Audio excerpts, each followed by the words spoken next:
Welcome to Frog Jump, Tennessee, in Crockett County, Tennessee. And I'm standing on the front porch of Darrell Fincher's house. Darrell's cousin, Stephen Fincher, is fixing to run for Congress. And he's hoping to be the first Republican in the history of Crockett County to make it to Washington, D.C.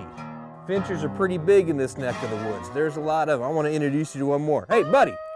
Buddy Fincher, come here. Come here. Come here, Buddy Fincher.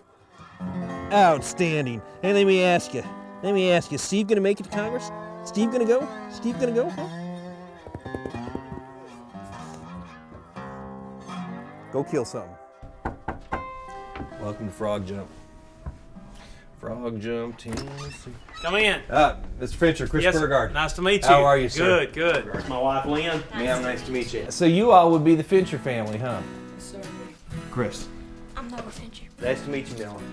Are you a model? Hi, I'm Chris. What's your name, son? John Austin.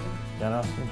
Chris Burgard, nice to meet you. Nice to meet you. We have been here 7 generations, and we've always been farmers. Just really close-knit family. You know, I don't want to say it's been a while since I've been on a farm, but we never had a tractor that had 8 wheels on it. Well, it may be your first time going to Congress, but this is my first time riding a vehicle like this. Let's go for a ride. Okay.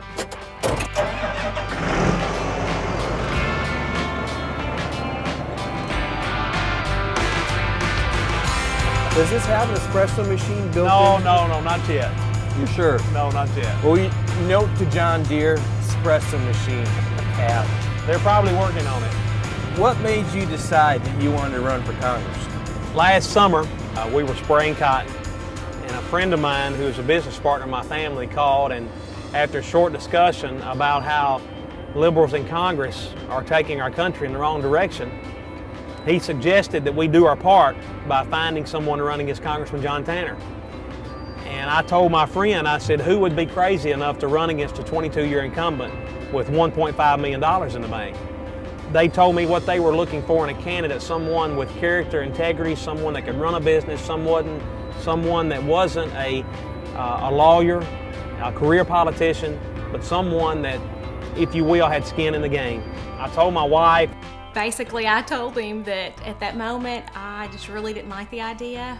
But I told her, I said, just pray about it. I said, I don't think there's a lot to it. I really felt that the Lord was dealing with us, and so I finally went to him about a week or so later. And she said, I think we're supposed to do this because it's we, it's not I, it's we. I thought God was calling him to do it. You think the country needs some help? Definitely. They've lost the faith that's established this country, and I think they need to get back to it. I'm a conservative first and Republican second. And, you know, people want the person more than the party. So what do you think about your dad running for Congress? I think it's a really great opportunity for somebody to get into office and make a difference. No, your favorite subject is history. American history is full of stories of regular men that have been called upon to do great things for their country. You think your dad could be one of them men? I don't know.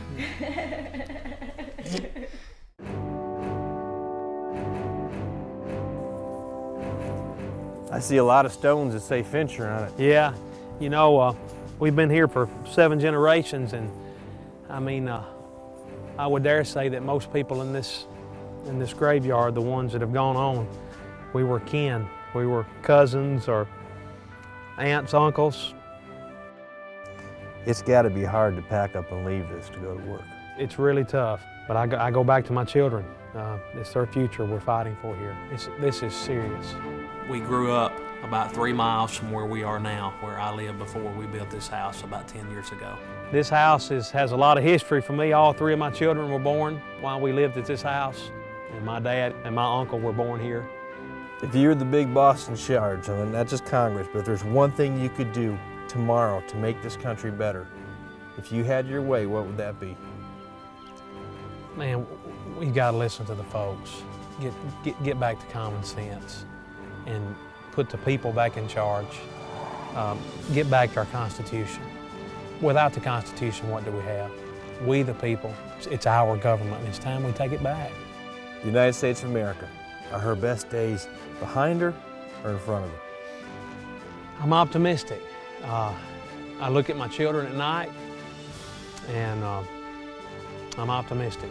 I mean, this country's been up and down many times, but we can get it back on the right track. We got the right people doing it. That's what it's all about. You gotta have it here. I got it here, and this is real to me.